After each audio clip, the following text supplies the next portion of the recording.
Hello, hello, hello. Welcome to Life Discussions with Dr. Jefferson. I am your host, Dr. Jefferson, and today we're going to be having a conversation that kind of dissects a lot of some of the things that I feel like we've talked about on this channel before, but we're going to specifically delve right into the context of the difficulty between men and women in the Black community when it comes to just basically approaching those tough issues that cause so much discord between the two sides and cause us to completely have ideals that lead to the divestment from one another.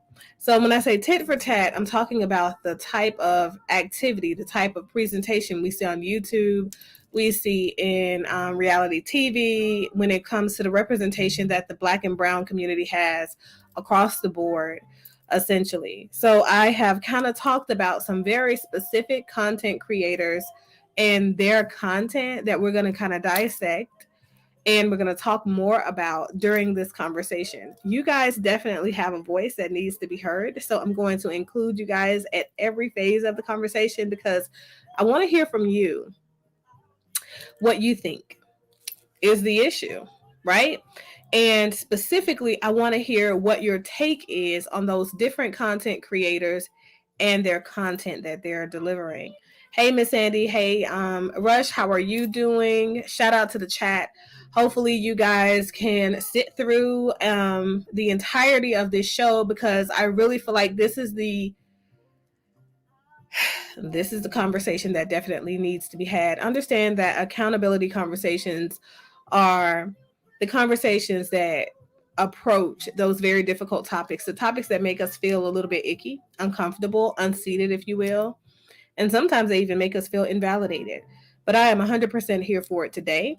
And we're going to get some conversation going that hopefully leads to a better understanding for myself and you guys as to what really is going on underneath all of that anger, hostility, frustration, blaming, shaming, pointing fingers, all of those childish acts that we see going on YouTube, in these YouTube streets. So give me just a second so that I can play this show intro so that way we're covered. And see you guys back in about 3 minutes.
Carlos. How are you? How are you? So shout out to the chat. I want to really get this conversation going. So I really want to hear from you guys.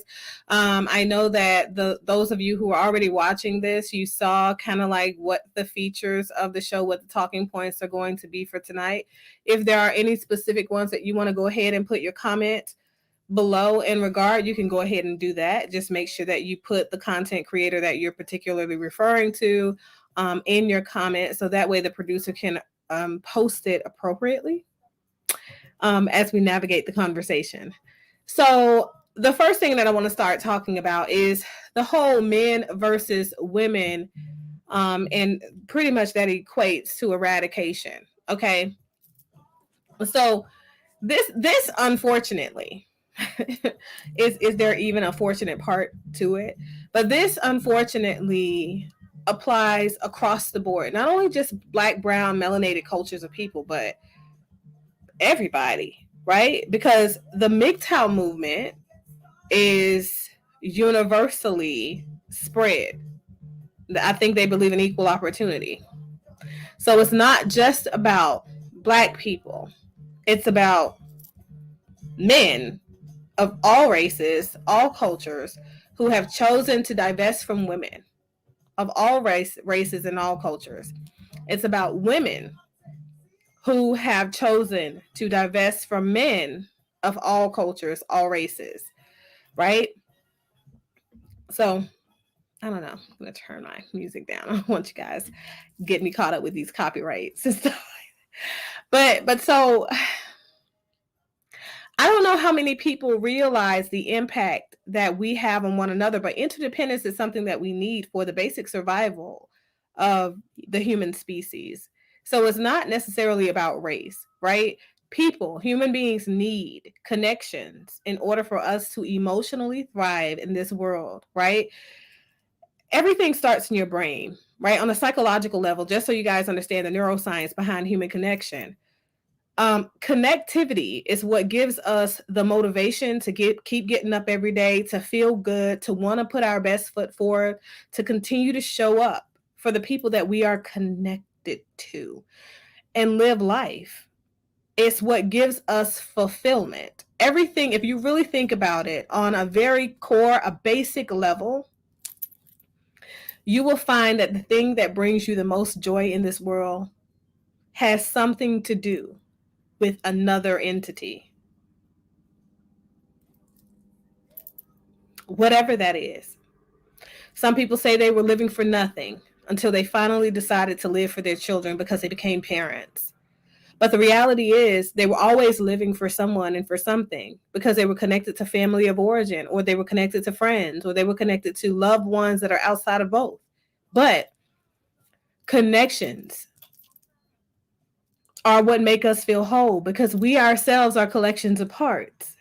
So we can't authorize space for acceptance for our different parts if we are divested from the parts that we're connected to externally, right? So when I say men versus women, it really kind of goes all the way back to, predates the feminism movement, the initial feminism movement.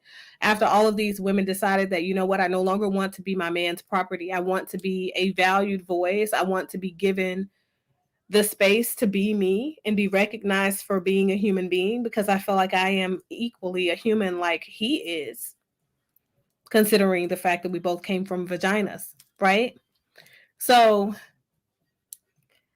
the men connected to those women saw value in supporting them. Why? Because they're connected to them. If we think about it on a basic scale, it goes back to the whole thing of happy wife, happy life. No man wants to be invested in a woman wholeheartedly and being in that life with her, and she's completely unhappy with her identity, how the world sees her, how he sees her, the way that he regards her, even in abusive situations, guys. Basic stuff. But what happens when we are hurt? When we become hurt individuals, we have no idea that this is what's happening. But when we become hurt individuals, we naturally, innately hurt other people because we really have no real means to cope with. We don't have the wherewithal to continue life the way that we've previously lived our lives and still feel fulfilled. So we have to give acknowledgement to our pain. Because if we don't give acknowledgement to our pain will take us over. And then the only seat available at the table is the pain version, the hurt version, the traumatized version of ourselves. And that's an unhealthy version of ourselves. Says, you on the laptop tonight? I'm home working, but I'm here to listen. Okay. Awesome. Just every once in a while when we pose the question. So when we pose the question, I'll make sure that I read it out so that you know that we're on that question, and then you can kind of type what your response is, Mr. Brooks. But so what I'm saying is basically, if our pained version, our hurt version, our traumatized version of ourselves is the only seat at the table, when we interact with other beings, whether they're in a traumatized space or not, the way that we bond by default will be trauma bonding. So we'll be able to see one another's pain and affliction, but we won't be able to see the rational side of that person, and they won't be able to see the rational side of us because that part of us is overshadowed with our pain. So in our conversations, when we talk to other people, it would always be what we call negative ideation. So we'll look at things from a negative side instead of looking at the glass half full, we're looking at the glass as half empty. So it's not contributing to us. We're not adding value to others because we don't feel like others are adding value to us. Not in a meaningful way anyway. And so what happens is when we continue that course, and now that is the definition of how we are geared up, how our map looks like, right? In reality. We start seeing people, content creators like Cynthia G, Tanya TKO, Umar Johnson, Kevin Samuels, O'Shea Duke Jackson. We start seeing the toxic masculinity, the toxic femininity. We start seeing lost people wondering and trying to connect by any means necessary, because I told you we need connections. Connections are a necessary component to being human. And so what happens is when we're trying to connect, those connections that we're trying to build or that we seemingly start to build, those very unhealthy connections, they start to impact other people that are connected to those people and other people that are observing us from the outside. Because now those people start to be impacted in a negative way, but they don't even know it. They feel like what we're doing for them is helpful because for once they feel validated. For once they feel needed. For once they feel like they are of value. Because that's the thing that they were lacking on the inside when they first became hurt and then further tormented by their pain. Okay? So let's break this down. The first person that we're going to talk about today is Kevin Samuels. So I'm sure you guys have heard about him because he is, what do we call it, infamous around these internet streets, definitely in these YouTube streets. Instagram seems to be his top mode of presentation and stuff like that. So I want to pause for a sec, and I'm going to talk a little bit, give a little bit of background for those of you who are not familiar with Kevin Samuels, and I'm going to give you guys a moment to kind of type your response in the comments.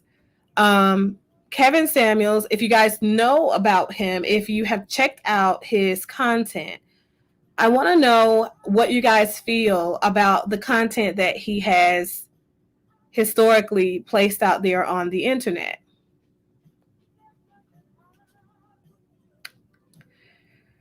April Mason quitting matchmaking in Atlanta. We're going to talk about that. We're going to talk about that toward the benefits of negativity conversation. But so I want you guys to tell me what you think about Kevin Samuels, what he's historically known to talk about. So sometimes he has talking points that kind of go off his beaten path, but he does have a centralized theme.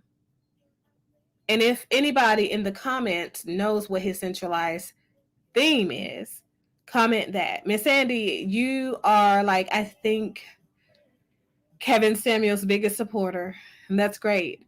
Um, I think we have one more on this channel. I can't think of his name either. But I can't think of the other follower that is a huge supporter of Kevin Samuels. But if he shows up, you guys, please, if you see him in the chat, I think it's K du jour or something like that. I don't know. I don't know. But I'm sure you guys will know when he shows up. And you guys just make sure you pull him right into the conversation and say, hey, guy, post your comments about Kevin Samuels' traditional talking points. What are your reflections? What do you think? Share it with this lady. She's out of her mind, whatever. But so that's the first one I want to know. I want to know what you guys feel about the things that he typically has conversations on his platform about. And for those of you who are familiar with Kevin Samuels and the vast majority of his talking points, I want you to post what you feel from your perspective, his major talking points and the things that he leads with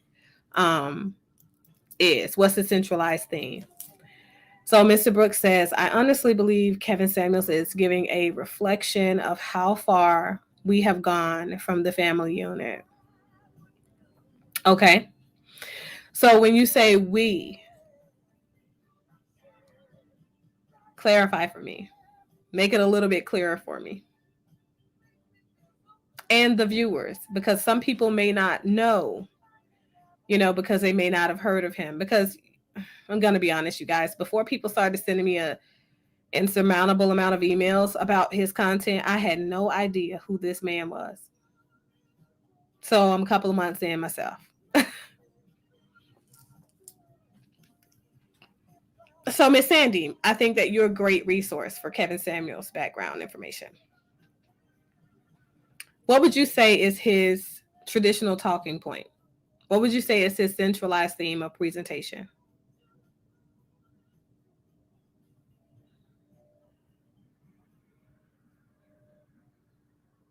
What are your thoughts? Well, I think when he interviewed women, it creates a very toxic masculinity atmosphere for the men. Because it gives them a way to say stuff that shouldn't be said to women because he said they want to say the same thing. But it's for entertainment. In real life, that don't work like that. It just don't. You're going to get some feedback and backlash. Not no, you can't talk over me, this and that stuff. You're going to get, there's going to be some stuff going on. You can't say the stuff you say to them and don't think somebody's going to have a rebuttal. Have you ever heard an interview that he's done with men? They don't feel the same. I think, yeah, they don't feel nowhere near like he treat women. They can talk when they want to talk. They have the respect level. If he's not even, if he get more respect, he give himself. He kind of let them take over the show. I don't get that, but he I ain't gonna. He can see a way to help, but he chooses to do the other. He can't be helpful, but he chooses to belittle you and put you in a box and shuffle you around and like Yahtzee. See what we can come up with. So the producer thinks that Kevin Samuels basically fuels the fire more so than he does help the situation when he sees that there is an issue. You think in the Black community or with dating or what? With all that he come across, that's his talking point. Find a way to make your right look wrong, or your wrong don't never look right. You're never gonna meet the criteria where he's gonna switch and bait. Bait and switch is definitely one of his major techniques. If you don't get you with the weight and the height or the shoe size or something, he's gonna get you with the baby thing, or you always gonna be a step away of whatever you want to call it to make the list. You're not gonna make the list unless you're a safe person. And I think that's interesting. I think you make an interesting point because here's the thing: all people will be to some extent different than other people, right? So we all have differences. And I'm a person that believes in body positivity, but also I believe in celebrating the differences between people. And celebrating those things about people that they have determined are valuable about themselves. Because the things that I value about a person, I can guarantee you they're not going to value that thing, because I've got a weird idea of what I feel makes a person valuable. Because for me, right, the things that I admire shouldn't be the same things that drive you, motivate you, and you know what I mean, the things that you're interested in, because that's what makes us different. And so when I think about what people see in themselves that they value so much, and and how it differs so much from the way that I see them and the value that I see in them, sometimes those very minuscule things that they take for granted, right? Because they take them for granted. If I never said anything, then the length of our relationship or the length of our time invested in one another could be cut short. Kevin Samuels, in my opinion, is, let's see the comments. Let's roll the comments back again so I can look at what some of the stuff that you guys have said. But says, you're married, you have no dog in this fight. So I think,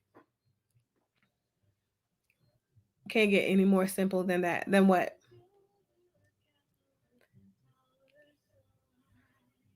I believe he wants women to understand that all women are not going to get a high value man, but you can have a regular man. So many women want a Benz and don't have the down payment. You know, let the woman be he excluded being a high value woman. He cut the down from that in too. So you're not gonna get this or be that. He can see the problem. He don't give you the answer to fix it. He just drill you with it. Let you be stuck in the problem. You gotta figure out yourself. So I think that Kevin Samuels has mastered the art of conflict, capitalizing on conflict. There's no resolution at the end of the conversation. Mm-hmm. You get more damage and confusion with the answer of what you're trying to say. If the answer he gives you, it still be literally you the way you don't make the cut. That's what you're gonna go away with every time. Well, it depends on who he's interviewing. I've seen some people. Gonna get a high grade. That's the only one I've seen get high grade. But that's his perception, right? So here's the thing. This is what I think. Here are my thoughts. Rush says body positivity is not a good thing. Is that what you said? Okay. And that might be how you feel about it, and that's perfectly fine. Jenny says, I would respect him if he could show an interview at least two women that he has nothing bad to point out. The only one who did that to was sex workers. The only one he ever done that to was two sex workers. Yeah. The only two I've seen were the two sex workers. Yeah. They had kids and stuff. He didn't tell them. Yeah, I noticed that too. Yeah. So I think that he has more. I think he has more. I think he has more compassion for sex workers because that's kind of something that he's normally engaged with, right? That's the population of women that he's found his sweet spot, if that makes sense.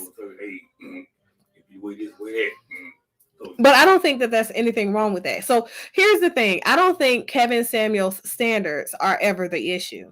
I think that essentially, if this is his show, right? If this is his show, he's not going to fix your problem. He suggests therapy, but most Black people don't want to pay for help. Oh, I agree with that to a certain extent. We're going to talk about that too. But so if this is his show, if this is his platform, and people are coming because they are supporting him and his ideals, right? Why is he only talking to women that doesn't live up to his standards to begin with? I'm about to address that right now. If people are coming into his space on his platform and they're supportive of Kevin Samuels, right? What that means is that they're coming to see a particular thing, and he has capitalized on. He sees where his money is. If you guys notice, when I did my overall review on Kevin Samuels and his content, right? The reason that I came to the conclusion that Kevin Samuels doesn't need to be canceled is because what I identified is that Kevin Samuels is an entertainer on YouTube, like many of the entertainers on YouTube. And essentially, there is a market for the material that he's putting out. How do we know there is a market? I talked about that last night when I talked about the fact that men need sex. And lo and behold, today we wake up and on the news, you see the feds have taken out another sex trafficking ring in Florida. Can't make this stuff up. But so the thing is, where there is a high demand, there will be an abundance of supply, because somebody is going to learn how to corner the market. So I don't think that Kevin Samuels as an individual is doing anything wrong. Personally, I just don't like him because he doesn't have a personality that resonates with me. But I feel like his content is relevant to what we currently are going through as a nation of people, especially in melanated communities. But I do think that the things he talk about are not only limited to the melanated communities, like I mentioned in the very beginning of this particular video. It's a nationwide, international thing, essentially. So let's talk about this. So Kevin Samuels is a guy who had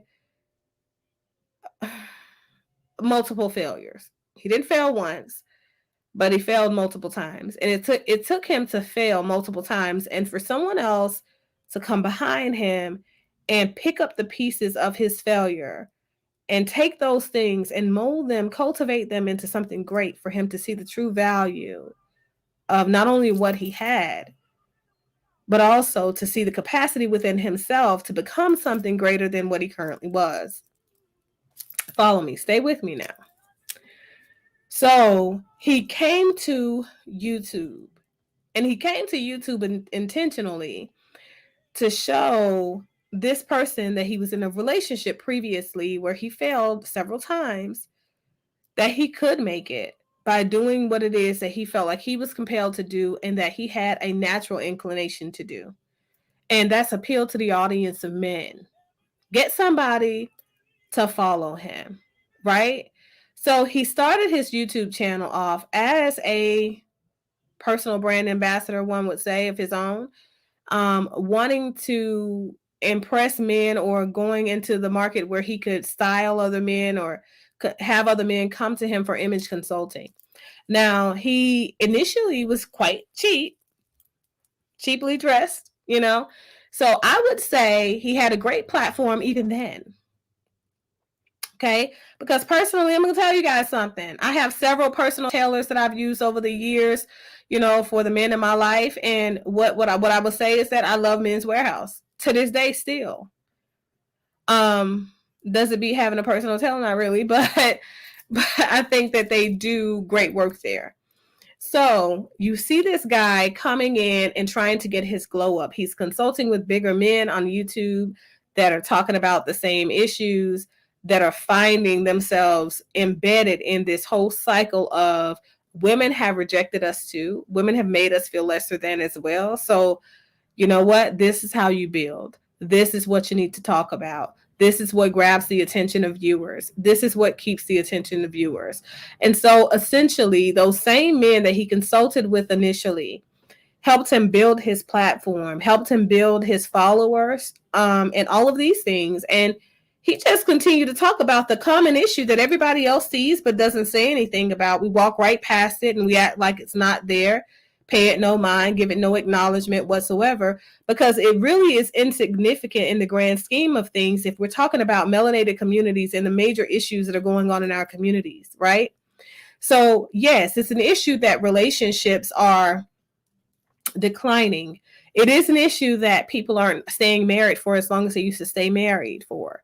It is an issue that men are disrespectful towards women and women are disrespectful towards men, and they don't value one another in the way that they should. These are definitely issues. But a larger issue that we're going to continue to ignore, and what I feel like Kevin Samuels definitely proved, is that Black men are killing one another at a ridiculous rate. So they're eradicating one another.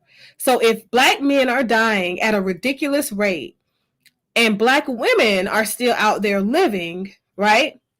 It declines the number of available Black men, Black male suitors for women once they reach a certain age, especially when we start talking about 27 and above. So let's bring this all in for you. He has honed in on the various mistakes that these young women have made over the course of their life as they were maturing into spaces of security, looking for the same thing that all women are looking for, but in a modern day America where it's a bad thing for them to look for that, because now we've gone through the second wave, third wave of feminism. Okay? Follow me. Come on. Let's talk about it. So what he's done is now he wants to make these young women feel bad because essentially they have been knocked up, impregnated, whatever you want to call it, by these young men, right? And these young men happen to be dead now for the vast majority of them. They're either dead or they're locked up in jail, but either way, they're not taking care of those kids. And that leaves these mothers repeating their first wave of history, right? And the first wave of history. So these young women, 27, between 27 and 40, are the children of the first wave of women that divested completely from Black men because of systemic inequality that ousted the male out of the house and gave welfare to the woman inside of the house. Okay, second wave feminism. Follow me. This generation of women are targeted by Kevin Samuels because this is also what has spiraled the mindset of the two women that have divested from him and divorced him. So it's a way for him to process the grief, the frustration, the pain, the inadequacy felt as a result of these two failed attempts for him to be married. So now maybe I can go back and restate, reorganize, or reconstruct my karma, okay, by forcing the woman's hand because I can make her feel less than adequate. And if I make her feel less than adequate, that man won't go through what I went through. Instead, this woman will value him. However, what he didn't realize is that he's also building up a certain level of egocentricity inside of this man.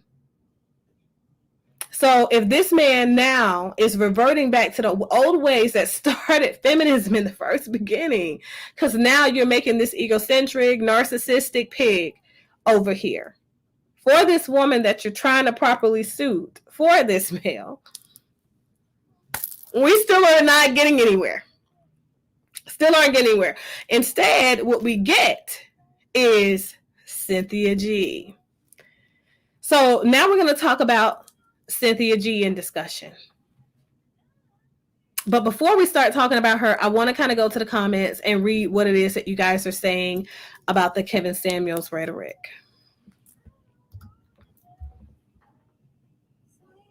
It says he talked a lot in the beginning, giving Middle Eastern clients relationship advice, but I don't think they were looking for a wife. Right. And then they're definitely not looking for the advisements of an American man who is. I don't want to make it personal. I like to see him marry a wife to see what energy you have when you do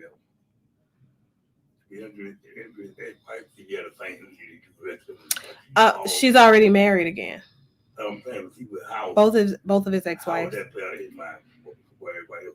He wouldn't be able to. So very similar to what Miss Sandy says. That's kind of where she gets it from.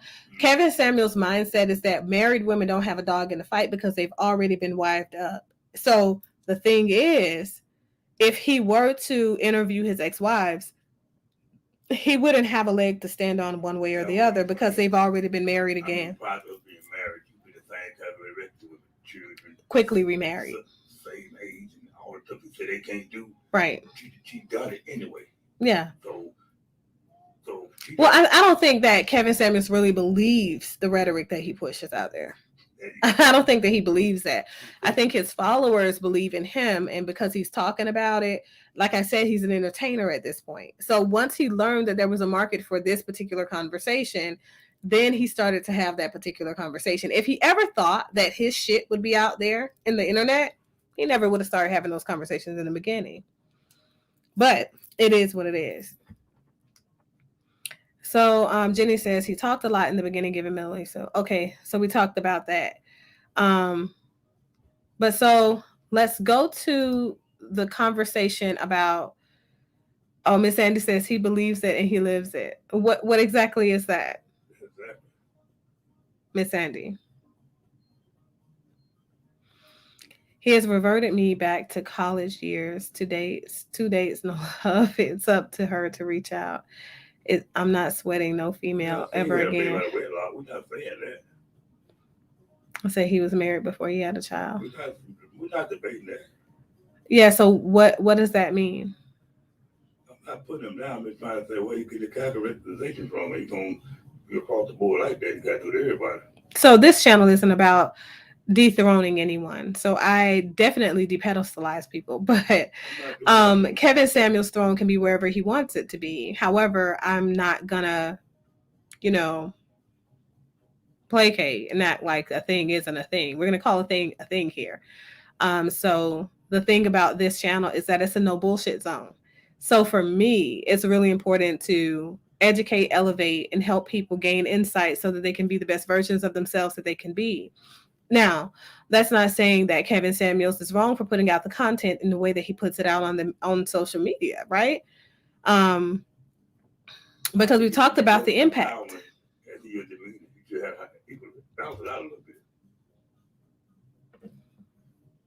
So I don't think that he should. I think that he is empowering people, though. I'm going to be honest about that.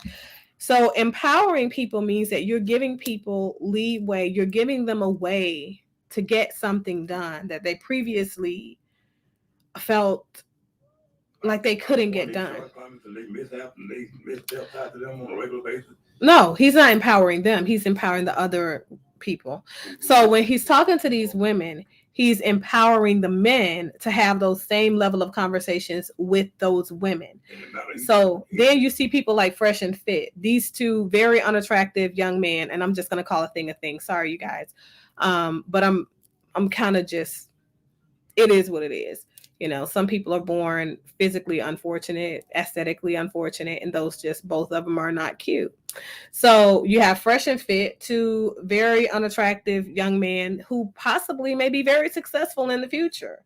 And he's having conversations on his platform that have now pushed them into having same-sex conversations on their platform with very attractive women. These men otherwise would never probably have come across a connection, or these women would never have wanted to be in the same room with them. You understand what I'm saying? Or if we looked at one of his influencers, the people that influenced him, O'Shea Duke Jackson, look at him. So I'm just going to say,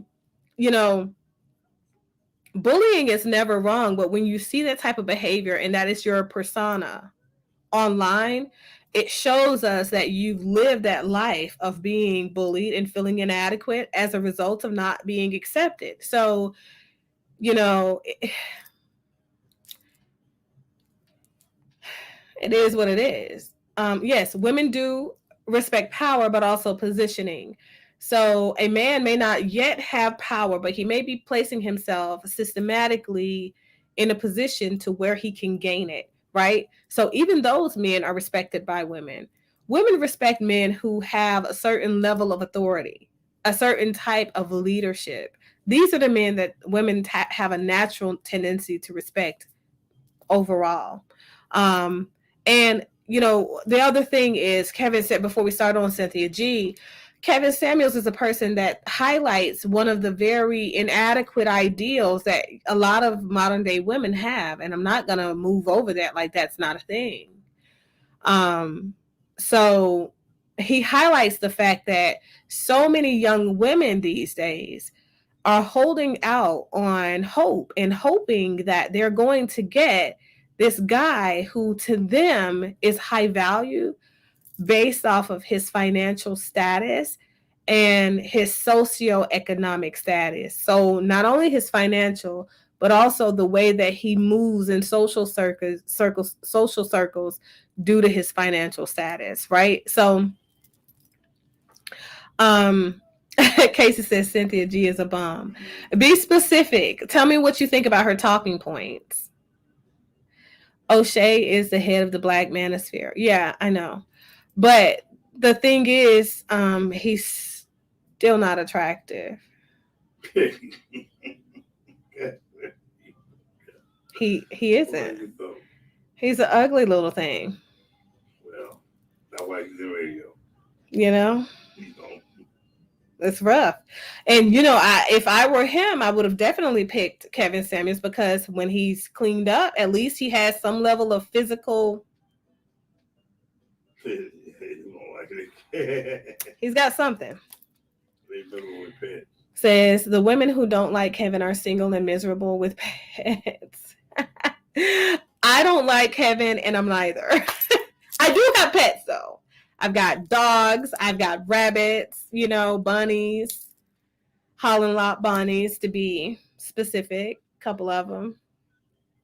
Mm-hmm.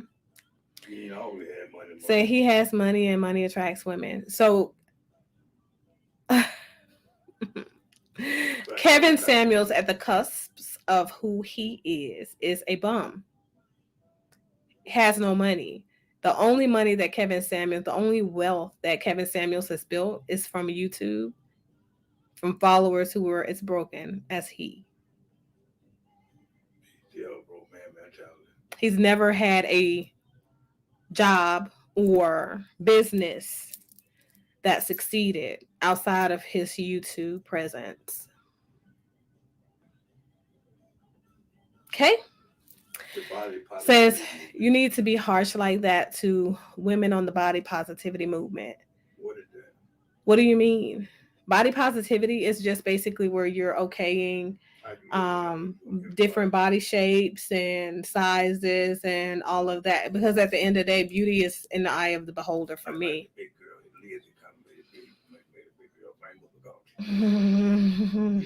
Don't make me talk about that.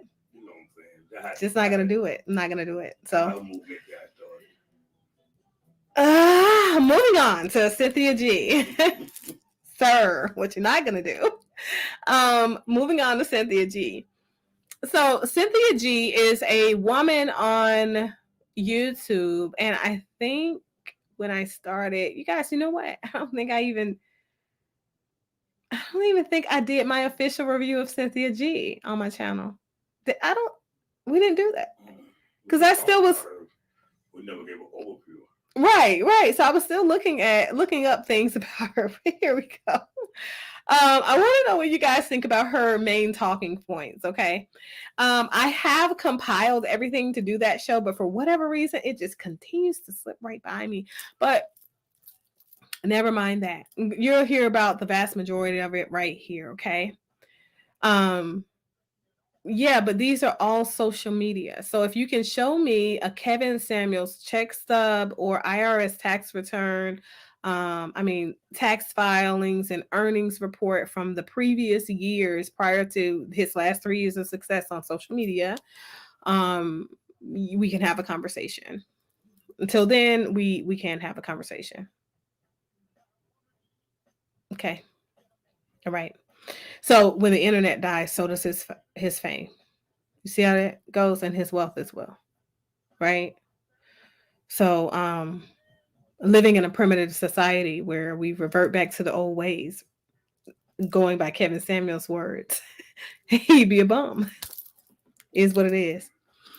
So Cynthia G is a woman on YouTube who I think started off talking about wigs.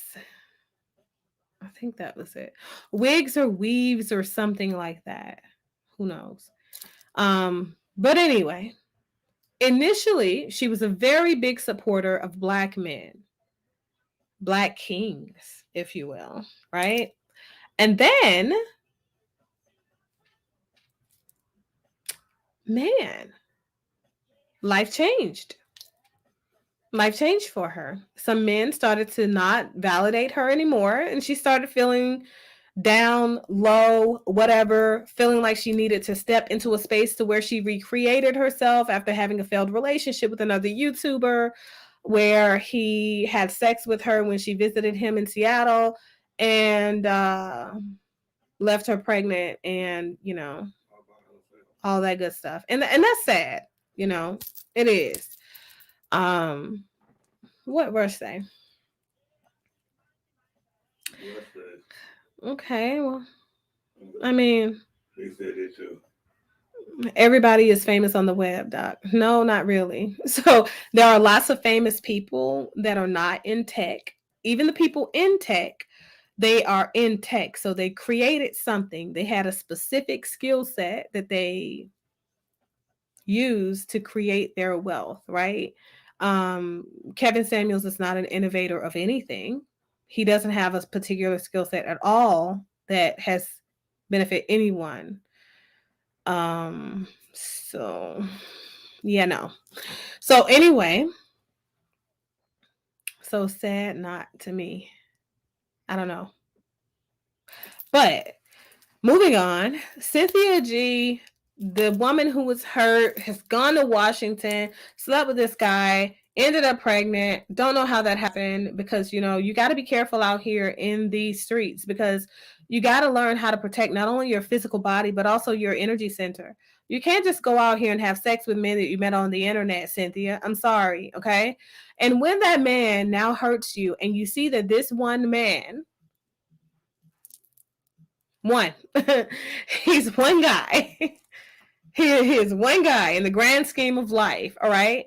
When he hurts you because he never had intentions on being with you, or maybe you weren't what he was expecting, you can't go out and then now take out your rage and your frustration, right, on all men and call them struggle dusty, trash bag 3, struggle dusty, whatever, you can't do that. That's just not pragmatic. So then you only become another Kevin Samuels, but a female version of Kevin Samuels. So I guess what you guys are doing is trying to find balance. So that brings us back to kind of the women and men thing. Remember, I talked to you guys I think it was about a week ago, and I talked about the solution to the chaos, right? Men are the leaders of everything. I'm going to be honest about that. And you ladies are probably going to be pissed, feel a certain way. I don't know. And I really don't care. But the man is the head of everything. All things, the man starts. He has to spearhead for a reason. He's the muscle. So let him be. A woman's job is the brains, so to say, the important muscle. But so a man is, as a figurative head of something, he starts movements, he starts trends. Whatever it is, he is seen as the head of the beginning of all these things, right? And if a man finally decides to stop being an entire child and ranting and raving and discarding women on the internet, Kevin Samuels, then these women will fall right in line and do the same. Why? Because what we've known is historically that's kind of what women do. Secondly, there is only space for them because there is a you. Before you came along, there was no them. Before there was a manosphere, there was no womansphere. Before there was a MGTOW, there was no WGTOW. That's really a thing, by the way. I've coined it. But so the point is this, seriously speaking, somebody has to grow up. And yeah, it sucks, guys. It sucks, really, But you might as well take the lead. You don't have a problem taking the lead when it's time to have sex, right? So take the lead, man up, and say, you know what? Because I see that these women are clearly in distress as a result of what I am displaying, I'm just going to go ahead and promote unity, not division. I'm not going to break the woman down to build her up. I'm going to meet her where she is, and I'm going to build her up from there. Right? So once a man takes that stance and he just fucking flies with the idea, right? We come to a place where men and women are no longer divesting from one another, and we no longer have to worry about the eradication of the human race, and potentially monkeys, apes taking our place as a supreme being. Because right now it's seemingly a truth that they are fucking smarter than what we are emotionally. And that's a little concerning. I don't know how many of you are concerned about it, but I'm concerned about it. Women tear down men all the time. Yeah, they do. Mm-hmm. They do. Mm-hmm. But, but, so,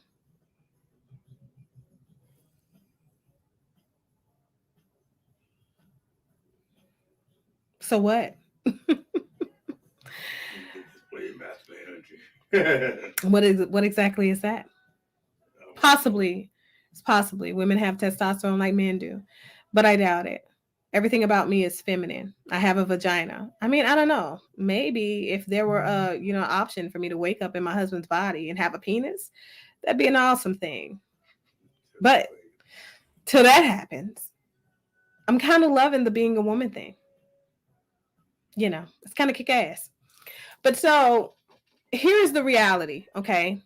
Cynthia G is continuing to teach and preach and trauma bond with all of these women who have equally had very, very difficult situations that they've experienced at the hand of the men that they've chosen to be with. And what's interesting to me is that her regular talking points, okay, her traditional talking points are black men are going to do what they always do, right? Okay, I'm not a lady. I'm probably a soldier first. Just the female type. Sure, taking the lives of people is probably not ladylike either. It is what it is. But so when we talk about her talking points, black men are continuing to do what black men do. The fuck? She has the most annoying voice. I used to think to myself that my voice was annoying, but what the fuck? She's taking the cake for me, you guys. I'm sorry. But so she's got this this seriously traumatized viewpoint that all black men are, for lack of a better expression, losers. Because I probably could never get the whole trash bag struggle dusty thing down. I don't know how to say it in the right order or whatever, but whatever. Somebody type it so I can get it right. I would hate, especially in the climate of right now in cancel culture, to throw out a microaggression. So, Casey says, don't get mad, Doc. I'm just explaining what the young king is saying. Who? Miss Sandy is a woman, darling. But I'm not upset. I'm not upset, believe me. I curse like a sailor, literally. I mean, I was a sailor, but only for a very short time. That's a whole nother story. But I decided the army was probably best for me. I'm best suited for boots on the ground. Yes, you married your baby mama. I don't think she's mad because she's a baby mama. That means she's upset that she's a parent, right? And I think that our children are, precious. Jenna says her voice should be used as free male. Love it. Yes, that part. Can I tell you that? I told you. I remember. Okay, well, the producer remembers that you identify as an alien. So when I say that, I would hate to throw out a microaggression, but I'm talking about people with or without penises. I don't know if that's a proper. She might have both. That's true. Or in transition, right? Because some people are in transition. So, whatever. Estrogen or testosterone is the prevalent hormone. How about that? She told you that he's alien. But anyway, back to Cynthia G. Cynthia G, she talks about, black men as if they are demons. And then she's trying to get black women to completely divest from black men in particular. And for whatever reason, I guess I really don't understand that. Because if you have sons, what does that say about your son? Are they supposed to be the fucking exception or something? I mean, I get that it's her choice in men as to why she's in the spot that she's in, but I mean, I don't, but here's the thing. I don't completely disagree with that either. Let me tell you something, you guys. If we're talking about my personal views, I don't believe that women should not divest from men. I believe that women that find themselves in situations where they are homosexual and in a relationship with another woman, I feel like it's perfectly normal for them to divest from the typical investment that normal women have in heterosexual relationships with men or bisexual relationships they have with men. However, that doesn't mean that you have to disrespect them, right? Because you still have an innate need for them. You need their sperm to get pregnant and have your babies. So you don't need to make a for what? You're not going to be dealing with him. If it's for if you're having his baby for the sake of you and your wife. No. I could care less about how she feels about men. Really could. But the point is, don't disrespect men. Use them for their sperm for whatever reason. You need them for their sperm. After you got your baby, you move on. Leave him where he is. You don't need him. Whatever the situation is, whatever your view is when it comes to that, I believe that is definitely a logical frame of thought if you're going to be in a relationship with a woman and you don't need the man. Because why would you want his presence for a situation that is going to be a unique experience for your family built with your wife and yourself and your new baby? He was just a surrogate. That's the reality. That's how I feel about it. So I just feel like it doesn't require you to disrespect the male. Either way. So her being a baby mama is probably not, I can't say I feel a way about that because I really don't care. Just gonna be honest. Right. That was because that could be her personal preference. There are lots of women who just want to have babies and they don't want the man. You can kind of control how you do both. We have sex with and we have sex with. You can't have a little control of both. You can have all control of that essentially, unless the man's going to come and insert his penis and rape you. You know, you see they going, you want to go have a baby by the person. But that's what I'm saying. Maybe she chose to have a baby because he was a piece of crap. Because she felt like then he won't. She may not be thinking about that though. That might not be what she's thinking. Maybe she's thinking like, okay, if he's a piece of crap and he doesn't want to become a father, let me just get pregnant by him, and at least I don't have to worry about nobody trying to tell me what to do with my new child. I don't know. I'm just tossing out the possibilities, being the devil's advocate. But my point is, she doesn't have to be disrespectful towards men in order to get her point across and to have a valid position when it comes to, I don't want to be invested in black men or men in general. Right. So my problem with Cynthia G is she's intentionally trying to get black women, to divest from black men and go and build relationships with other men in other avenues of life. However, she's not encouraging them to heal from the hurt. So if women are following Cynthia G, if they are avid followers of Cynthia G in that culture, what that says is very similar to Kevin Samuels' followers. You're hurt. Hurt people. So why would you, as a black woman who has been hurt by black men in your relationships with them, decide to now think that you're going to pick a better option in another race of man? No, you're going to pick the same. It's going to be the same guy, just a different face. And his skin color is going to be different. Hair texture might be a little different too. You know, we might do something a little different in bed, but whatever. The point is, you're still going to pick the same guy because you're still in the same hurt space, the same broken mentality, right? So if your mindset is still not healed, you're still going to pick the same man that you've been picking from the race that you're coming from with the vast majority of your trauma. So it makes sense to heal first. You understand? Like, Casey says, I don't agree with promoting single motherhood. Kids that drive from a single mother's home because I can't say that. I can't say right. I didn't try like that. Exactly. The producer came from a single mother home and he's a phenomenal man. No criminal activity, none of that. No. So I can't agree with that. Also, I know lots of, and what I'm doing, I'm not promoting anything. I think that women who are bisexual or gay are in a unique situation.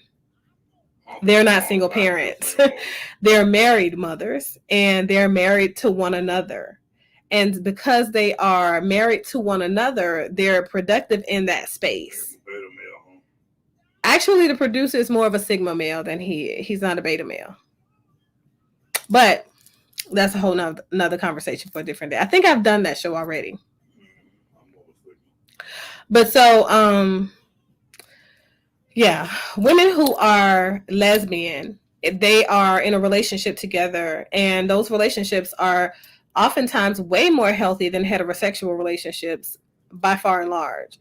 So essentially, it's more, they still have what's needed for them to co-parent healthily, and they still also have what that child would need in order for that child to become the best version of themselves that they can be.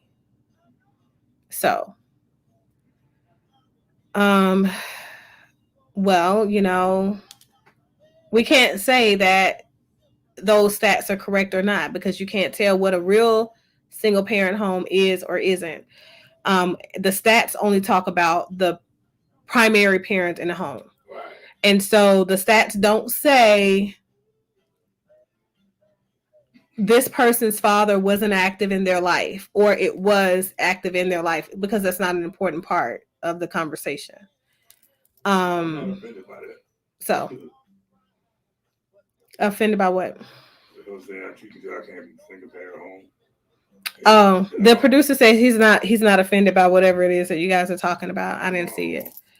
But that further proves that he's a Sigma male. So just because a father is not in the home, Rush, does not mean that he doesn't play an active role in his child's life. That's the second one. So there are lots of single mother homes, but there's a very, very intimate and intense co-parenting situation going on between those two parents. So don't be misinformed. So so with Cynthia G's content, if she would reshape her content to be more realistic, for one. But no, if she were, very clear about the fact that, okay, these are my struggles, these are the things that I have gone through, and as a result, these are my views, right? At the beginning of her show, I would feel great about what she's putting out there. You can say whatever you want to say about black men, brown men, orange men, green men. But we know that that's led by your trauma, right? So the brand new person that's a brand new viewer and stuff like that would have to do some digging to find out what it is exactly that is driving this hatred, right? Because let me explain something to you guys. I don't typically give out therapeutic, sessions and stuff like that, but I'm going to explain just this one thing to you. Hatred, anger, frustration, those are all secondary emotional responses. There are only two primary emotions, and that is either pain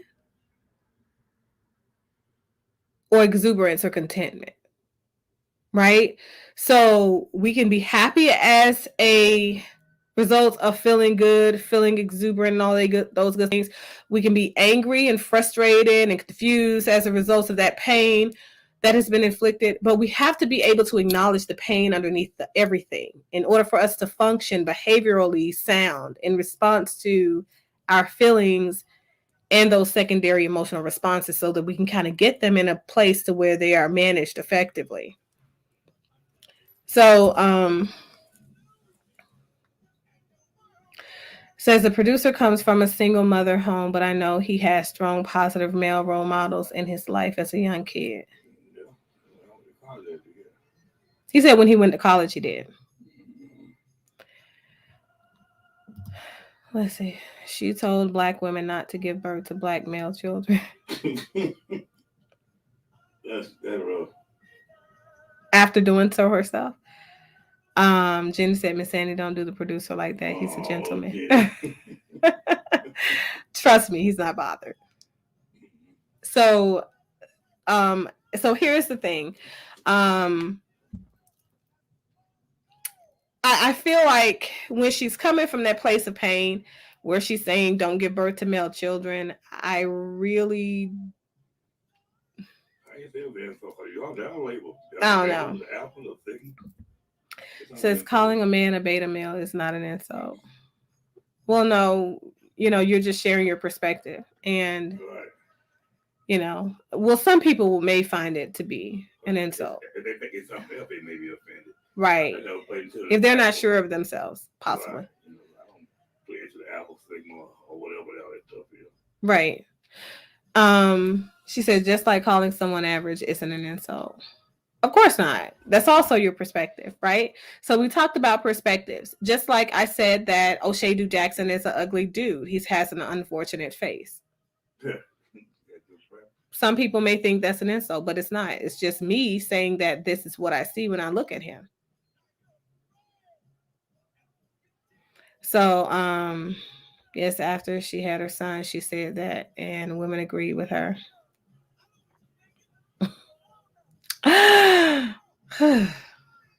the madness, okay? So I think that Cynthia G definitely needs to process her pain. She needs to get to the core of what's driving her to do all these hatred-based videos and deal with her pain. What I see, though, is jealousy and spite.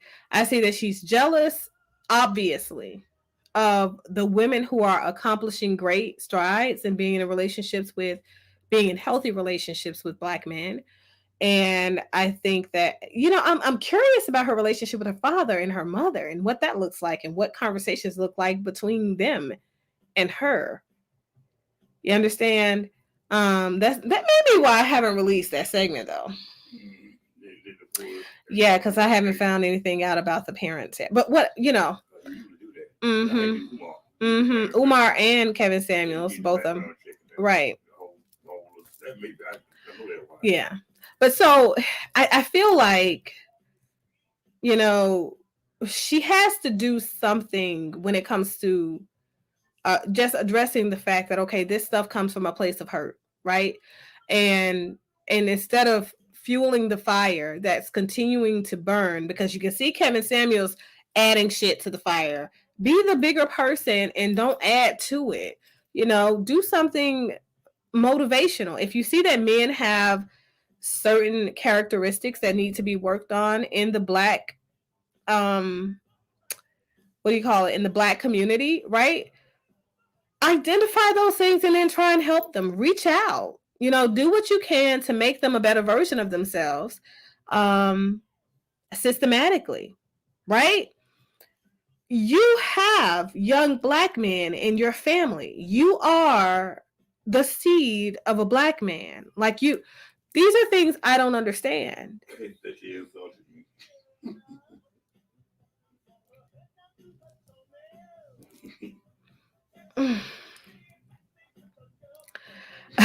Oh, Russ said it is an insult. If I were to say Lizzo is unattractive because she's obese, women with feelings. I kind of gave another with Lizzo. No, he's talked about Lizzo. He wants me to talk about that. And obviously y'all are going to push that shit, huh? I feel like you would have a point because it's still your perspective. And that's fine. Many people asked me to cover the whole Lizzo wearing the naked dress. The naked dress, and Rihanna wore the same naked dress, and it was a couple of other people, the Steve Harvey's, Lori Harvey. Steve Harvey daughter. A lot of them wore the damn naked dress. And Lizzo, let me tell you, I'm not about body shaming. I'm all for body positivity, but I think that everything is appropriate. You should do everything with appropriation. Just consider what you're doing and whether or not you would want your children in the future to see that this thing was something that mommy did. Because everything goes in the fucking news and tabloids now. So, yeah. So, I those are my feelings about that. And that's how I feel across the board, to be honest. I don't care if you have a nice body underneath. If you are okay with showing your body. Like I said, I'm a very body positive person. I'm a person that visits and frequents nude beaches. I can't tell you guys what to do with your life, okay? Do what you're going to do. However, understand that at some point in the future, your children might see these pictures. How you...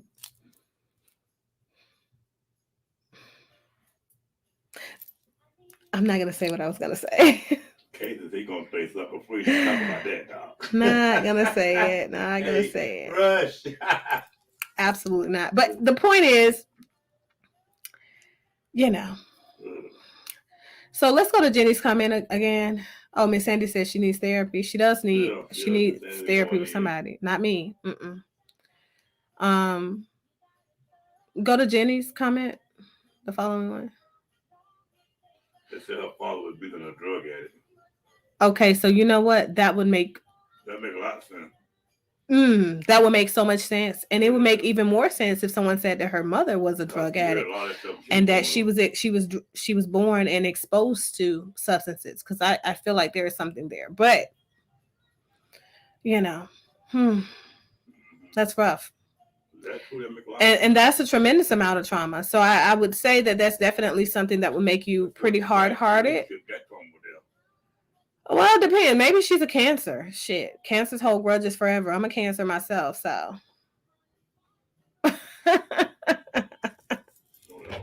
Don't cross me, because your ass is crossing me forever. I'm just kidding. So it says Lizzo is very smart. She may be big, but she knows how to use her weight to stay in the people's eye and make money. Maybe. That's more her managers doing it than her. I don't think so. I think it's Lizzo's way of remaining relevant. I mean, but she got people. I think it's therapeutic for her, because I think she mentioned the fact that this guy, the reason how she got her start was kind of the motivation from the ex-boyfriend. He was a user. She was just kind of like the side chick thing, fling thing, and words were exchanged, and she wasn't worthy, basically, size, stature, things like that. So now she wants to show that, okay, not only am I relevant, but I'm also making my money. So it is what it is, but whatever. But back on topic. So Cynthia G for me is a person who is definitely broken, very similar to Kevin Samuels. So she's just adding more fuel to the fire and fueling these women who have zero guidance, and oftentimes are in the same boat as her. If we talk about the way that they, look at their father, says to me, is talking about rejection from her own father, not men and her dog. I agree. I never really listened to her to know what you talk about. I heard a few things, but not enough to give a fair judgment. I agree, Jenny. That's exactly what I was going to talk to. But it's not that she's not talking about the men in her adult life, because let me tell you something. From a therapeutic stance, people marry, people choose their parents. That's your natural inclination. So you have a natural inclination to choose your mother if you are a man seeking a relationship, because the closest, even if you've never met your mother before, that's the interesting thing. She must have was a good platform for just toxicity only. No, their platform is actually quite the same. Both of them are fueling the inadequacies of the followers that are matching their own. They're not doing the same thing. Yeah, they don't have the exact same content, no. But he's similar. They both have the same basic platform. And so there is that part, okay? And Cynthia G's followers are equally just as hurt as she is. So if she is continuing to talk about the way she feels towards Black men as a result of all of her trauma, her history with trauma, then she's going to continue to bait in women who have those similar experiences. However, what I noticed in that conversation, where I think it was Nyla Says or Nyla Speaks, whatever she is, and Black Woman Sphere, they had a little argument or whatever. And what I noticed is that, and I learned new things as well. I learned that Nyla is with a guy, Taz, and they're not married, actually. They're just together.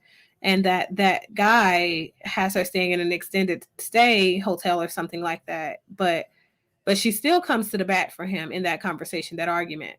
Um, and she also says that she was raised with her father. So her father and her brothers, the men in her life, were still there and they were respectable of women. And she didn't feel the same way about men in general. So that she doesn't feel like all men are bums or nothing if they're black. How did you get that he brings family together, but he, well, I can't, well, perspective. It's perspective, and that's fine.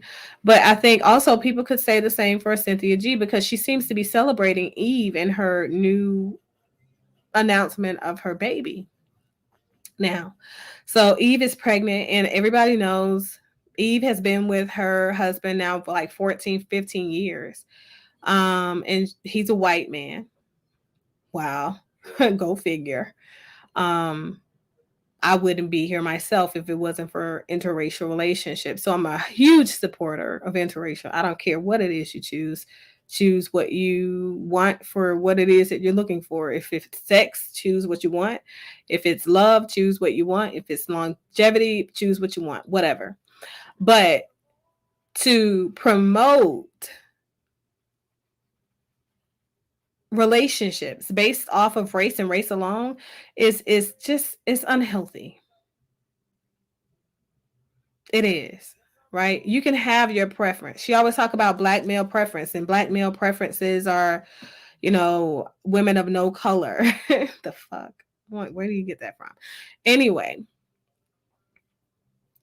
black men can choose to be with whoever they want. Black women can choose to be with whoever they want. And it doesn't make it bad. It doesn't make it right. Who cares? I think more people do that. If it's in you today, that's how you raise, that'll naturally occur.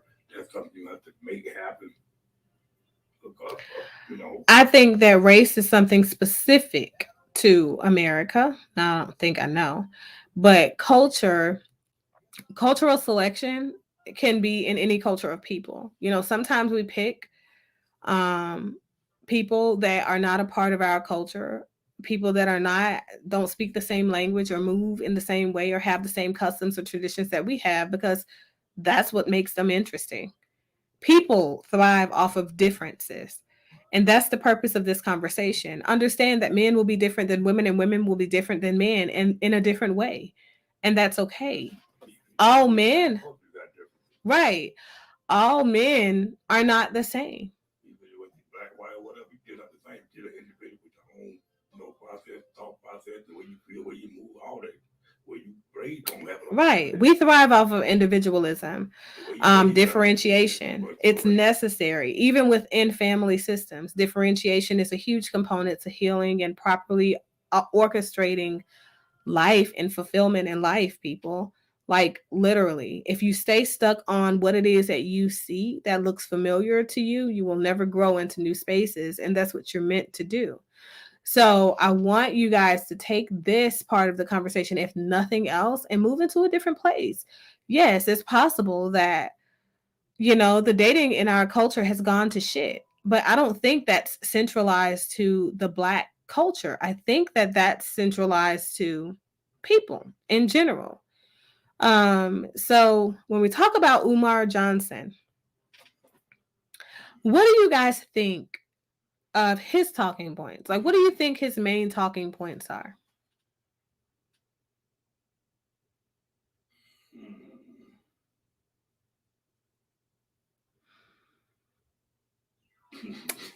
Got something to add? I don't let them start that one.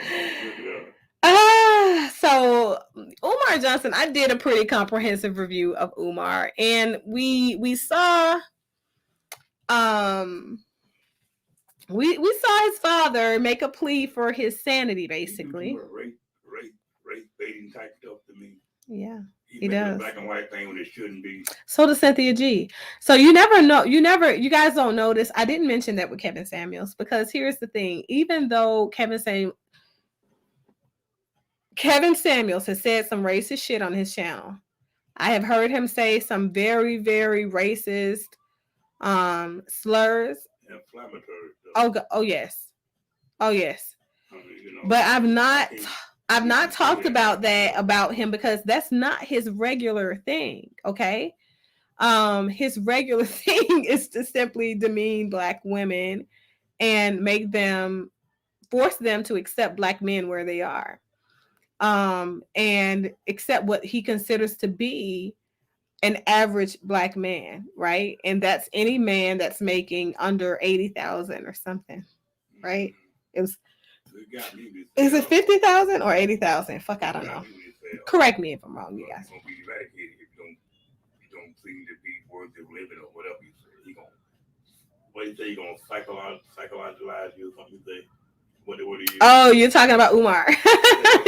Okay, so Umar Johnson says that he can't psychologize them boys on the corner. You gotta eradicate them. What the hell that? He gotta eradicate them. Gotta get rid of them fools. That's what he says.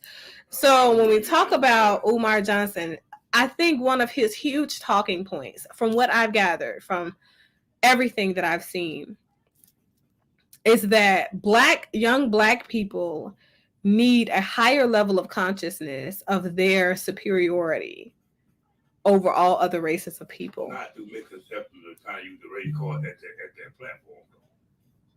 You know, he promoting all false acceptance, and he mixing fact with fiction and history with past and present stuff to confuse you and lead you out there with a fight for nothing, a fight feeling for nothing. I mean, you all round up, but no. And they will be fighting for. So you think? What do you mean? Who's been fighting this? So, so. Like the old time preacher, you going over stuff. What the thing was about? Don't you dare. I like the old time preacher. I like that. I like the excitement in the pulpit. I'm sorry. Oh, that's the purpose of going to a Methodist church, literally. You have to get riled up. You go for that. I used to like that. Still do. I don't know. You know what? I've not been to my cousin's church. Maybe I need to go and check his church out. See. What you get out of the how many of you have ever gone to a Methodist church? Man, I don't know. Like when I tell you, Methodist church will get it in. They will literally get you up dance and think about nothing but go in your pocket and give them money. You're supposed to go in your pocket and give them some money though. Like for that entertainment, who wouldn't give him $50? Because you can do that. What the book will tell you though? I don't know, Miss Sandy. Maybe you didn't see that episode. Who knows? I say, where were you when he was talking about men? Oh, we talked about his speaking about men. We did. We talked about that. The producer shared his insights on that. So Rush says the average American makes about $40,000 a year. On paper. Documented. I agree. If you want to do pretty much, so yeah. I say yes, ever. Everybody for you. You came out for. So what? The point is, I didn't say that I made these, the lines of delineation of average or above average. I don't know what. To be honest with you guys, I'm just going to be honest, okay? For me, the value of a man doesn't lie within his finances only. And even when I consider finances, it's a lot that goes into that consideration. So, kind of, neither here nor there on that. My value, my definition of a high value man is definitely different than what modern day American women consider high value. But it is what it is. So let's get back to Umar Johnson, okay? Mm-hmm. Umar. King Kong consciousness. I think that his main talking points are definitely to elevate Black people to a higher level of Blackness, where they now feel superior over another race. So it's kind of like Black supremacy. I think, I don't think it's in false entitlement. I think it's Black supremacy. So as he's taken it a step above the Black Panther movement, right? I feel like he saw that there is a need to reinstate security and comfort or confidence, if you will, in Black people, because he feels like maybe that's what they're lacking. And so by doing that, or in his effort to do that, should I say, he's decided to build this school that never came. Right? And he's also very similar to Kevin Samuels, decided to target and kind of reel things in on Black single mothers, because obviously they're the people who are really needing more support, and they're needing a place to send these kids so they could get these kids right. Okay. He says, no, it's self-preservation. What do you mean? So he talks about things that have long since passed. And I'm going to really talk about this in depth for you guys with Umar Johnson. So he talks about the issues in our community that are still prevalent to this day, but he talks about them as if they're not still here. And then the issues that he focuses on the most, or the impactful issues that he points out, are things that are long past. So he acts as if Black people don't have an opportunity to properly educate themselves, properly provide educations for their children, but he also acts as if mental health is not a primary theme that has a chance to help American families that happen to be a part of the melanated or Black community, right? So for me, it's the fact that you are undervaluing the importance of people understanding the mental illness that is in our community. Okay. And so he also speaks from a very broken place, because he sees the brokenness in vulnerable Black women who happen to be single mothers. And in order for him to capitalize on it, he's playing on the weakness of those Black women, the inadequacies of those Black women. And if you really talk about it, it's the self-esteem, because they feel a way about their self, because now they found themselves in relationships that yielded children, and somebody else is supposed to be responsible for raising these children, because these children happen to be male children, and Black men are targeted at a disproportionate rate. That's what he says. So we don't address what the real issue is. Says, why does Umar repeat everything 3 times high, or trying to? It is suggestive hypnosis, and that is the reason that he does it. It is a hypnotic technique, but it's also a very similar technique that Kevin Samuels uses. That's in the way that they're congruent. How you go back and get old stuff and bring you do that while somebody beat you death for a sense of entitlement. Well, maybe I did a bloody or this, I'm gonna be the one to take it and give it back to us. That type of, he mix it up like that. What I'm saying. Right, but to me, for a sense of war or racist for nothing, it fuels a sense of. I don't believe that we need to continue to divest from the realities around the possibility that, not possibility, but the realities around the fact that so many Black people are racist in and of themselves. So if you are, it's okay to love your culture or your race of people, but I think that you have to, yeah, you have to learn how to have respect for differences, people that aren't you. Not necessarily acceptance, but inclusion. When you say that somebody needs to accept you, that's saying that they're tolerating you. When you talk about inclusivity, that says that you're celebrating the differences between yourself and other people. And so for me, inclusion is always important to me.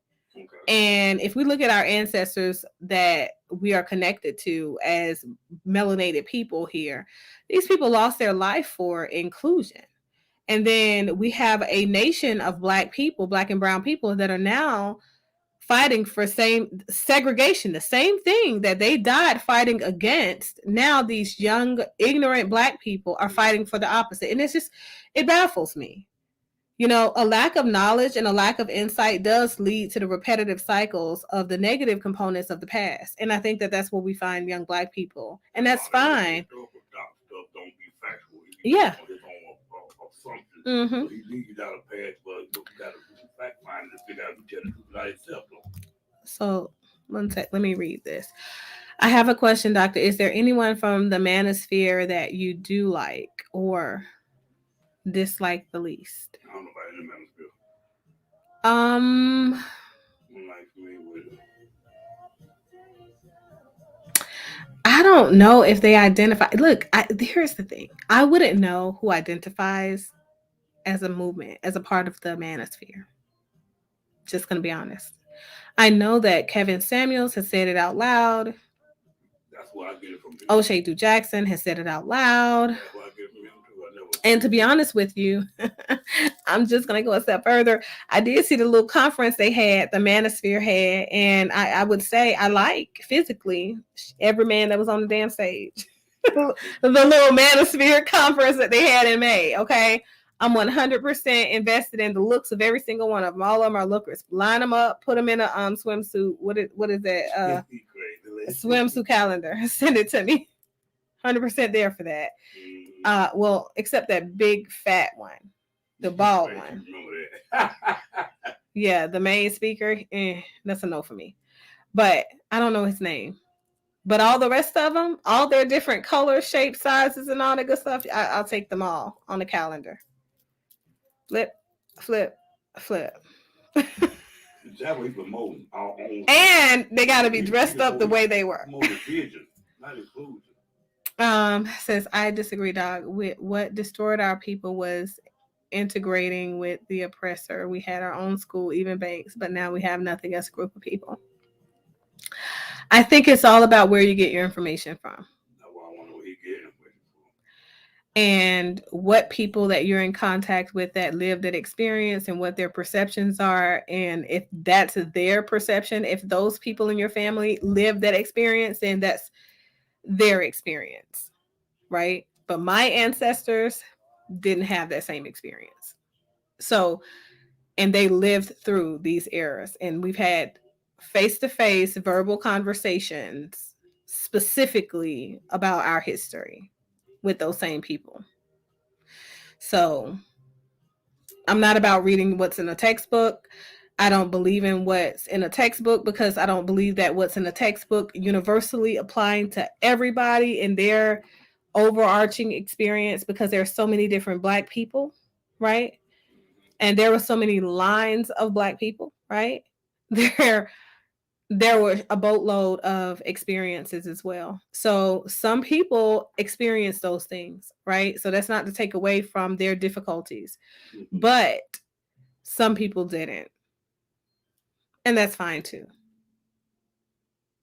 So, but I think that that's the reason that people need to go back and start investing in family reunions, handing down history. You know, our oldest family member at my last family reunion this July, and we still had it. We still had it through the pandemic. She's 102, Alice. And to this day, we talk about what her experiences were, and we talked about the experiences of those before her, because the previous people have now gone on, and we've had those people 20 years ago, and there were more of them, you know. But you know, it is what it is. And Alice still resides in Tulsa right now. So I think that, like I said, everybody's family line has a different story. So if you don't know your history, that is your personal business. But for me and my family, history is very important to us. Storytelling is very important to us, and culture is very important to us. And we hand down our story and our culture through food, traditions, customs, dances, rituals, family reunions, and documentation. So, says America wasn't the only one that went through this. Example, Haiti, they were forced to fight. Exactly. But that's every country. That's every country, sweetheart. Every single one. We've all experienced hardships. Okay. So you have to understand, you said denying what took place in the past. That's not denying anything. That's denying that that's a part of my family's history, my family's story. That's what I'm denying. Not denying because it's not irrelevant. Right. So shit happens, right? People, we are currently amidst history right now. The pandemic is going to go down in history right now. So they're going to tell stories about how so many Black people were disproportionately affected by evictions, put out, their families, their stuff, their history. They're also going to talk about how we had a hurricane amidst this time, and those Black families lost everything that they had. And as a result, they're owed some reparations at some point, right? And do you think that your kids are going to say they owe me reparations? Fuck no, because obviously you live in the North and you never experience what those people experience. So when I say different people and different people from different lines of Black people have had different experiences, that's exactly what I mean. We're not one and the same. We're just not. Umar try to put that agenda on everybody to make it right. And that's fine. I get Umar. He's out here to make money, and obviously his followers still haven't kind of they have conscious, but they're not all the way conscious. And he's, finagled money out of all of these people. I heard a conversation about Cynthia G was having about Jenny Mai and saying that she was, using what's his name, Young Jeezy something, I don't know, that guy, and she's going to take him for everything he got. Who is the other one? She talked about Kobe's wife and so many of them. I think if Black women start to pay to be in the room with Black men, they say they won't like them. What do you mean?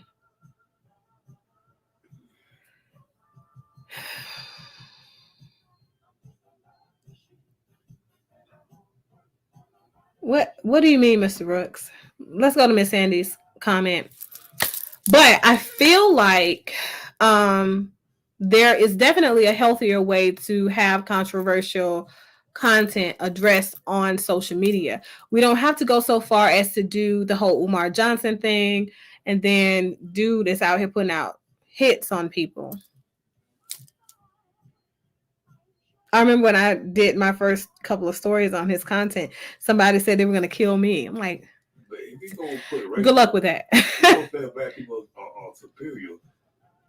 Well, give me some something to go with that beside race alone. I mean, what Right. So the thing is, when you start talking about superiority, right, to other races of people and nation of people, like you live on a globe filled with billions and hundreds of billions of people, and your ignorance would have you believe that the superiority of Black people.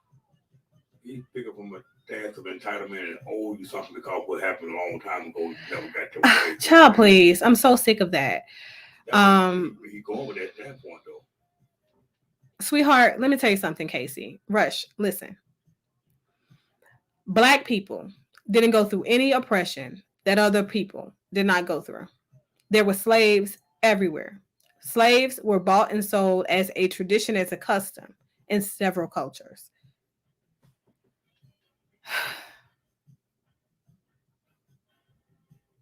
In Africa, we still have people that are oppressed by slavery right now, to this day in Liberia. Right now. Do you still have that energy? You want to go over there and help them out of slavery? You think you got the energy? You want to go over there and help those folks out?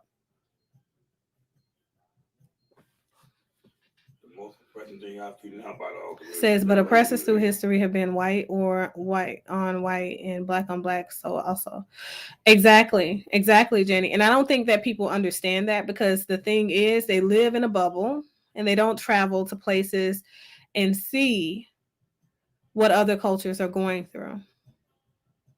And sometimes you just can't do anything about it because that's their culture. You can't force somebody else's traditions on you, on them, right? I mean, your traditions on them. And slavery took a while to eradicate here in America, and shit, it's gonna take a while to eradicate in those other countries. So it is what it is. But back to the topic, what I'm going to say is this. There is a healthy way to create controversial content online without having to be insultative to other people or put down groups of people or to overgeneralize things. Okay. You can talk about what your perspectives are. You can share your perspectives and make it very clear that these are your biased perspectives based on this, this, and this. Like you heard me say just a moment ago, I can only speak from the history that I know of my line, my lineage, my ties to American culture and slavery, right? So I can't talk about what it is that your family went through, the next family went through, and who you're related to, and all that good stuff. I can only talk about what I know for certain about my family because our family historically has been known for documentation and passing on history and culture. So that's the only thing that I can speak to. So I'm very culturally bound on both sides of my identity. That doesn't mean that other people are. Some people live in here and freaking now and don't believe in handing down anything.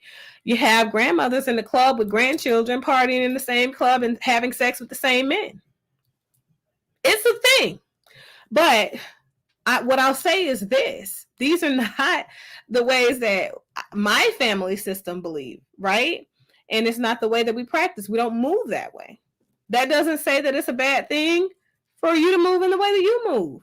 I believe in celebrating the greatness in your family system from the lens in which you view it. So if you feel like that's important to you, then celebrate that 100% and then some. If you feel like it's not important to you, divest from that thing and celebrate what you feel is more important to you. So, Russ says, so you're not Black. I definitely identify with the Black and brown melanated community in America, but I am multicultural. So culture over race for me. Sorry.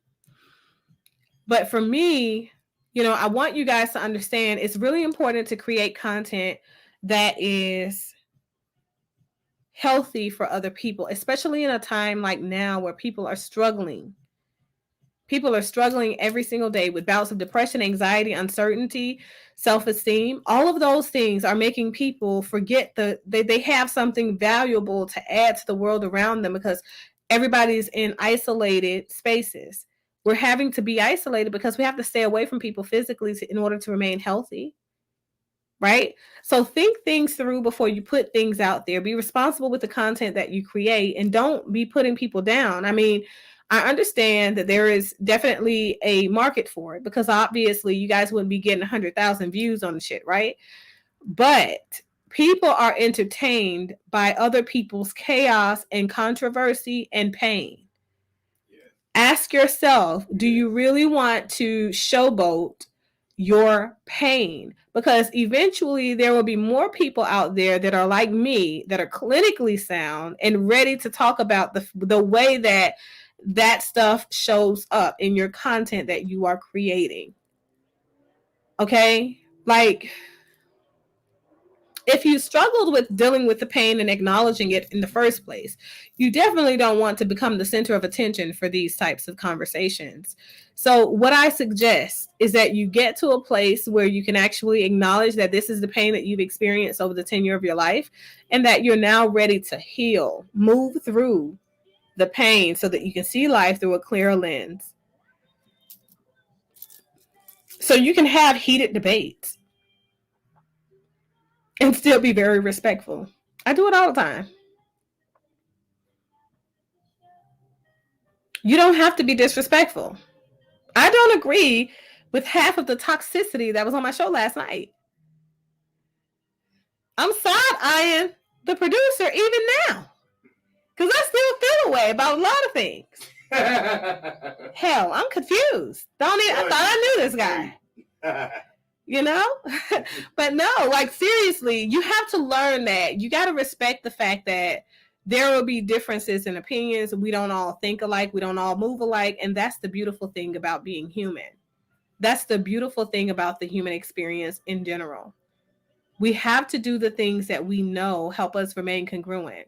And we can't remain congruent if we're all suffocated by everybody in white, including us. Okay.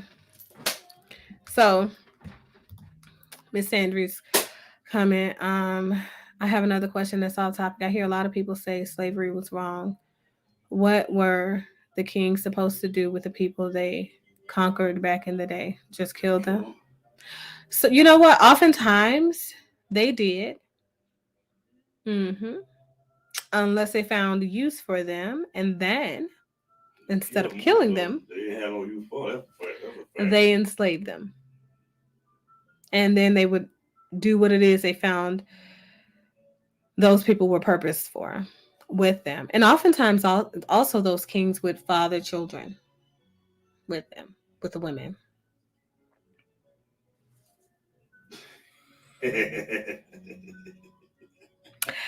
I don't think that slavery was wrong. I think that we all have to go. I think that we have to go through something to get to something. And I think every single thing in history has been done strategically so that we could get to a higher level of being and a higher level of appreciating what we have in the here and now. And so I think all of those traumatic experiences had a place in time and a space in time of appropriation. Um, and personally, I'm an avid reader, but also a very well traveled person, and I feel like everything happens for a reason in life.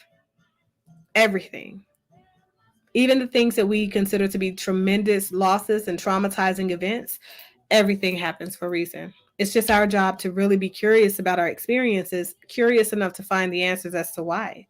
What was this event supposed to promote in me that attributes to my maturation through this next cycle of life, right? So that I can grow in a positive way versus a negative or stagnant way, sideways growth. So, my final thoughts about all of the controversy that happens on the internet is that there are benefits to negativity. The benefits are money for views. You pay, these people get paid per click. So if you continue to invest, continue to watch, if you continue to promote and share that activity out, it's eventually going to, come to their benefit, and they're going to continue to put the content out. Invest in positivity. Do something different.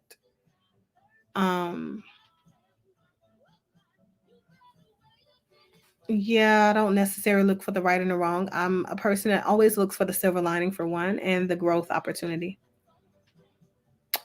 So, if you get stuck in the content of things, what happens is you are prevented from moving into processes that allow you to win. And I'm a winner. So tell me what you guys think about the negative activity that is out there, and all of the negative content that's out there, and the benefits to negative content creation, and the controversy. People publicizing their controversy and arguments and discord with one another, black on black on black on white on men on women, etc. People being people, period. Exactly. I mean, everybody got their own position. Just talking with somebody else because it's the thing to do or whatever. True. It's the tree. I mean, I don't, especially the LGBTQI, what we call it? LGBTQIA plus. They hate each other. What's up there we do? They got a thing about really, Sometimes. I mean, alternative lifestyle community can be very different. But I think that all in all, I see healthier activity in the alternative lifestyle, community than I see in the pop culture lifestyle in America. So yes, October is definitely Domestic Violence Awareness Month. So I definitely want you guys to find somebody who is currently in a situation that looks like it could be escalating to something violent, and act before the need for action. Be proactive, if you will, and provide them with an adequate escape plans. Escape plans can be created. You can find the templates for them online on Google. Just put domestic violence escape plan, and you will get a free PDF form to print out. and help them figure out what it is they need to do and how they can improve their situation by removing themselves from the violent environment. Okay. So hopefully you guys have enjoyed the show. And thank you so much for sitting through this conversation with me. And thank you so much for your contribution. Big shout out to the chat. You guys have been extremely involved in this conversation. And hopefully you learned something, right? And even if you didn't learn something from someone, hopefully you're now motivated to go and have these conversations more in depth with other people and listen to their perspectives that may not necessarily align with your own. Yeah, at least you gave something to think about. Exactly. I think that we've definitely had some thought-provoking conversations. But the most important thing that I want to leave you guys with is this: differences are to be celebrated and not to be eradicated and not to be demonized. You have to learn how to remove your negative insights and your personal insights that can appear to be negatively impactful on other people and decide to not say anything at all sometimes. I mean, there are certain things that I say that hurt people's feelings, and I sit with their feelings and emotions in response to my actions all the time. So if you can't find yourself doing that, though, because it is kind of hard, especially if you mean what you say what you mean. That's 100% me. So if you can't find yourself sitting with somebody else's emotion where you may have inflicted some level of pain from their perception, you probably want to just, divest from having conversations at all in the interest of not being a dishonest person. For me, I feel like it's important for me to have my voice heard. And I feel like it's important for me to say what it is that is on my mind at all times, and I don't hold anything in. And I also think that authenticity is the best way to heal. Because if we don't know that a thing is a thing, if we walk through life masking and never being our authentic and true selves, people will think that we're something that we're not. And eventually those spaces that you find yourself in as a result of that, those opportunities that you find yourself embracing, will become extremely uncomfortable for you. It's like trying to fit your size 9 foot in a size 6 shoe. Who does that? Who does it? Who? For what? Nobody's doing that. So be wise with your words, be wise with your energy, and be wise with your impact, people.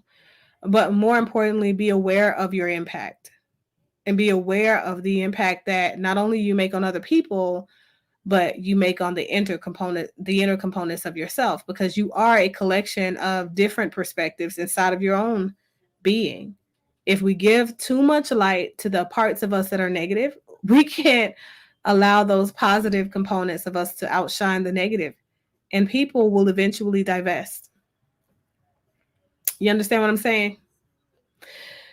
So go out there, be great, love on somebody, do something positive in the grand scheme of things for the people that you are connected with in life. And I'll be seeing you guys later. Bye.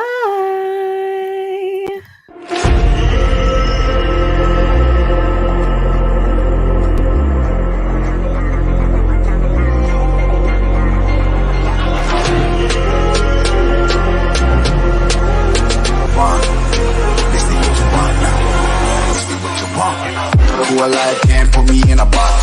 I redefine any definition you got. I am the tiger, I'm making steps to the top. The flames, I whip it up, you just gotta hand me the rock. Take a seat, you cannot stand it. All I know, the flow harder than a Scotch bunny. Don't try studying me, you cannot manage. This ain't what you want, bitch, I'm a fucking phenomenon.